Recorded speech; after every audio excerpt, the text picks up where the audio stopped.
Shalom frères et sœurs, je suis votre frère Mike Kalambaye. Après un court moment de prière et d'observation, je sentis clairement dans mon esprit la nécessité de m'entretenir avec vous.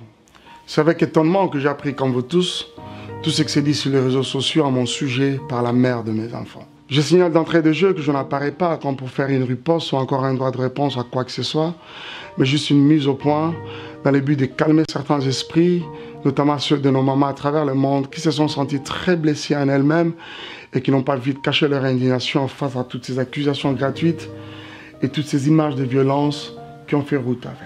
Je suis un enfant et en même temps un produit de l'Église du Congo, aujourd'hui serviteur de Dieu. Je demanderai à toutes mes mamans qui m'ont vu naître et grandir de faire le porte-parole auprès de 4 milliards de femmes à travers le monde, leur disant que je n'ai jamais été quelqu'un de violent et ce n'est pas aujourd'hui que je vais l'être. Retenez que je n'ai pas renoncé à mes deux armes qui sont la prière et le silence.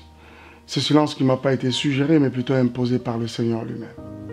Je n'en dirai pas plus, mais j'ai le cœur très meurtri et abattu, beaucoup plus pour mes enfants qui sont innocents mais malheureusement victimisés dans cette triste affaire. Moi-même ayant un cœur plusieurs fois flagellé, chargé de mauvais souvenirs durant toutes ces dernières années, mais ne sachant pas qui en parlait. Et en plus, j'ai une éducation telle que je ne sais pas vilipender sur la place publique. Quelqu'un qu'on a chéri hier et à qui on a dit je t'aime, pour s'être retrouvé en train de perdre les nord aujourd'hui. C'était votre frère Mike Kalambaye. Merci pour votre attention.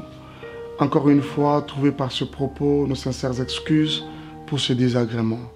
Dieu vous bénisse et bonne année 2020. La nécessité de m'entretenir avec vous. C'est avec étonnement que j'ai appris, comme vous tous, tout ce qui s'est dit sur les réseaux sociaux à mon sujet par la mère de mes enfants. Je signale d'entrée de jeu que je n'apparais pas comme pour faire une riposte ou encore un droit de réponse à quoi que ce soit, mais juste une mise au point dans le but de calmer certains esprits, notamment ceux de nos mamans à travers le monde qui se sont sentis très blessés en elles-mêmes et qui n'ont pas vite caché leur indignation face à toutes ces accusations gratuites et toutes ces images de violence qui ont fait route avec. Je suis un enfant et en même temps un produit de l'Église du Congo, aujourd'hui serviteur de Dieu. Je demanderai à toutes mes mamans qui m'ont vu naître et grandir de faire le porte-parole auprès de 4 milliards de femmes à travers le monde, leur disant que je n'ai jamais été quelqu'un de violent et ce n'est pas aujourd'hui que je vais l'être. Retenez que je n'ai pas renoncé à mes deux armes qui sont la prière et le silence.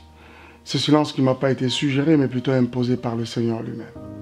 Je n'en dirai pas plus, mais j'ai le cœur très meurtri et abattu, beaucoup plus pour mes enfants qui sont innocents mais malheureusement victimisés dans cette triste affaire. Moi-même ayant un cœur plusieurs fois flagellé, chargé de mauvais souvenirs durant toutes ces dernières années, mais ne sachant pas qui en parlait. Et en plus, j'ai une éducation telle que je ne sais pas vilipender sur la place publique.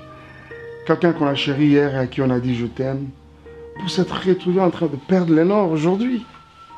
C'était votre frère Mike Kalambaye. Merci pour votre attention. Encore une fois, trouvez par ce propos nos sincères excuses pour ce désagrément. Dieu vous bénisse et bonne année 2020.